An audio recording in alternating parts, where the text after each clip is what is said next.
Hello मेरे curious friends, मैं हूं आपका दोस्त फैक्ट भाई और आज फिर मैं हाजिर हूं आपके सामने एक और रोमांचक और इंटरेस्टिंग फैक्ट से भरा एक मजेदार वीडियो लेकर। जब राइट ब्रदर्स ने 1903 में दुनिया के सबसे पहले सक्सेसफुल फ्लाइंग एयरक्राफ्ट का इन्वेंशन किया तो उन्हें ये नहीं पता था कि 100 साल बाद कि उनका ये इन्वेंशन दुनिया का सबसे लोकप्रिय मोड ऑफ ट्रांसपोर्ट बन जाएगा। आज की डेट में हर साल करीबन 36.8 मिलियन से भी ज्यादा कमर्शियल फ्लाइट्स दुनिया भर में उड़ती हैं। अगर हम इसमें नॉन कमर्शियल फ्लाइट्स को भी गिन लें तो ये संख्या 36 मिलियन से 50 मिलियन तक पहुंच जाती है। आज शायद ही कोई ऐसा देश, राज्य या शहर है इस दुनिया में जो कि किसी एयर रूट से कनेक्टेड नहीं है। फ्लाइट्स रूट भी हर तरह की होती हैं, कुछ बहुत ही ज्यादा लंबी जैसे कि सिंगापुर से न्यूयॉर्क तक की 19 घंटे लंबी फ्लाइट, या फिर ऑकलैंड से दोहा तक की 17 घंटे लंबी फ्लाइट, या फिर जैसा कि आपने मेरी पुरानी वीडियो में देखा होगा एसेंडा होटल के मालिकों द्वारा स्पॉन्सर्ड 64 डेज लंबी फ्लाइट। लेकिन अगर एक फ्लाइट 19 घंटे लंबी हो सकती है तो वो 19 मिनट या 19 सेकंड छोटी भी तो हो सकती है। हमारी धरती पर सबसे लंबी फ्लाइट रही है 64 दिनों की। तो सवाल ये है कि दुनिया की सबसे छोटी फ्लाइट आखिर कितनी लंबी या कितनी छोटी है। आमतौर पर कोई भी फ्लाइट कम से कम आधे पौने घंटे लंबी होनी चाहिए, क्योंकि अगर उससे छोटी हुई तो चांसेस है कि गाड़ी या किसी दूसरे मोड ऑफ ट्रांसपोर्ट से भी जाने में ज्यादा वक्त नहीं लगेगा। मगर कुछ सिचुएशंस में जैसे कि दो आइलैंड के बीच या किसी बड़े शहर से किसी गाँव तक एक फ्लाइट का होना नेसेसरी हो जाता है, भले ही उन दो शहरों के बीच बस कुछ ही माइल्स का फासला हो। मिसाल के तौर पे सोनोमा से सैन फ्रांसिस्को की फ्लाइट को ही ले लीजिए। ये फ्लाइट यूएस की सबसे छोटी कमर्शियल फ्लाइट है जिसे 30 मिनट के लिए शेड्यूल किया जाता है और इसका एक्चुअल फ्लाइट टाइम केवल 16 मिनट है। अब जरा सोचिए, कोई भी इंसान सोनोमा से सैन फ्रांसिस्को तक की फ्लाइट क्यों लेना चाहेगा, जबकि एक शहर से दूसरे शहर गाड़ी से जाने में सिर्फ 1 घंटा लगेगा, वो भी तब जब इस फ्लाइट का प्राइस $354 है। लेकिन ये फ्लाइट तब बहुत कन्वीनियंट हो जाती है जब किसी पैसेंजर न्यूयॉर्क से सोमोना आना हो। अब क्योंकि सोमोना छोटा शहर है तो शायद वहाँ से न्यूयॉर्क तक कोई डायरेक्ट फ्लाइट ना हो, मगर क्योंकि सैन फ्रांसिस्को से न्यूयॉर्क डायरेक्ट फ्लाइट्स हैं, उन्हीं में से एक फ्लाइट एक्सटेंड होके सैन फ्रांसिस्को से सोमोना पैसेंजर्स को पहुंचा सकती है। इसी तरह जब कई आइलैंड पास होते हैं तो किन्हीं दो आइलैंड के बीच की फ्लाइट इतनी छोटी होती है कि ऐसी करीबन 500-600 फ्लाइट्स का टाइम मिला के भी सिंगापुर से न्यूयॉर्क तक की फ्लाइट ड्यूरेशन न मैच कर पाए। लेकिन इन फ्लाइट्स का होना जरूरी इसलिए होता है क्योंकि समुद्र का कभी कोई भरोसा नहीं होता,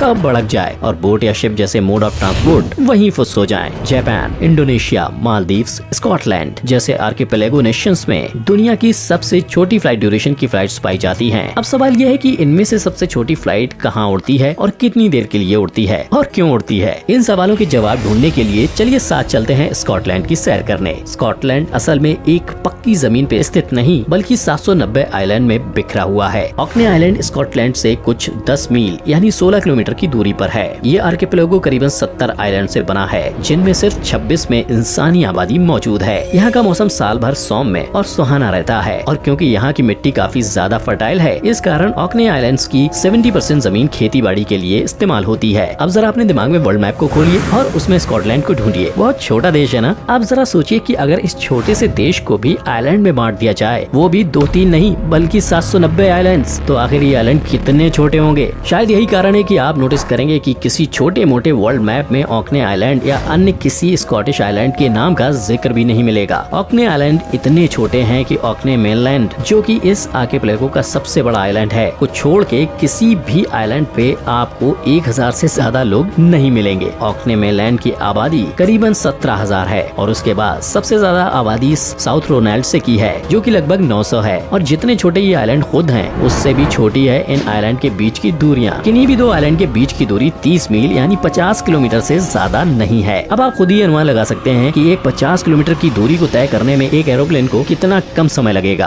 आमतौर पे कमर्शियल एयरप्लेन 700 से 900 किलोमीटर पर आवर की स्पीड से उड़ते हैं, तो इस कैलकुलेशन के हिसाब से 50 किलोमीटर की दूरी तय करने में एक आम एयरप्लेन को 10 से 15 मिनट से ज्यादा समय नहीं लगेगा। अगर हम plane take off, landing, ascending और डिसेंडिंग टाइम को भी अकाउंट में लेते हैं, क्या कभी आप एक 10 मिनट लंबी फ्लाइट में बैठे हैं? जरा खुद ही सोचिए, जिस फ्लाइट के लिए आपको घर से 2 घंटे पहले निकलना पड़ता है, उस फ्लाइट की ड्यूरेशन बस 10 मिनट हो तो आपको कैसा लगेगा। ऑकने आइलैंड का कैपिटल किर्कवॉल इस पूरे आर्किपेलागो में एक ऐसा शहर है जो कि आपको एक नॉर्मल शहर जैसा लगेगा, क्योंकि इसकी आबादी और सरफेस एरिया भी थोड़ा ज्यादा है, वह फैसिलिटीज भी ज्यादा हैं और यही वो एक शहर है जो कि ब्रिटेन, एडिनबर्ग जैसे इंपॉर्टेंट शहरों से कनेक्टेड है। तो आसपास के आइलैंड से अगर किसी को भी बड़े शहर जाना होता है तो किर्कवॉल होके जाता है। किर्कवॉल से कुछ 35 किलोमीटर दूर वेस्ट्रे नाम का एक आइलैंड है, जो कि ऑकने आइलैंड्स का छठा सबसे बड़ा आइलैंड है। इन दोनों के बीच की फ्लाइट ड्यूरेशन महज 15 मिनट की है, लेकिन फ्लाइट का होना जरूरी है। वेस्ट्रे से 3 किलोमीटर दूर पापा वेस्ट्रे नाम का एक और छोटा सा आइलैंड है, जो कि इतना छोटा है कि वहाँ कुल मिला के केवल 90 लोग ही रहते हैं। और इस छोटे से आइलैंड के लिए दुर्भाग्य की बात यह है कि पापा वेस्ट्रे और किर्कवॉल के बीच कोई डायरेक्ट फ्लाइट नहीं है। तो आखिर पापा वेस्ट्रे के लोग किर्कवॉल कैसे जाते होंगे? जी हाँ दोस्तों, आप बिल्कुल सही सोच रहे हैं। पापा वेस्ट्रे के लोग पहले वेस्ट्रे जाते हैं और फिर वहाँ से किर्कवॉल जाते हैं। और वैसे वेस्ट्रे और पापा वेस्ट्रे के बीच फेरीज चलती ही हैं, लेकिन अगर फेरी का इस्तेमाल पॉसिबल ना हुआ तो देवी और सज्जनों पापा वेस्ट्रे और वेस्ट्रे फ्लाइट से भी कनेक्टेड है। और क्या आप जानते हैं कि इस फ्लाइट का फ्लाइंग टाइम क्या है?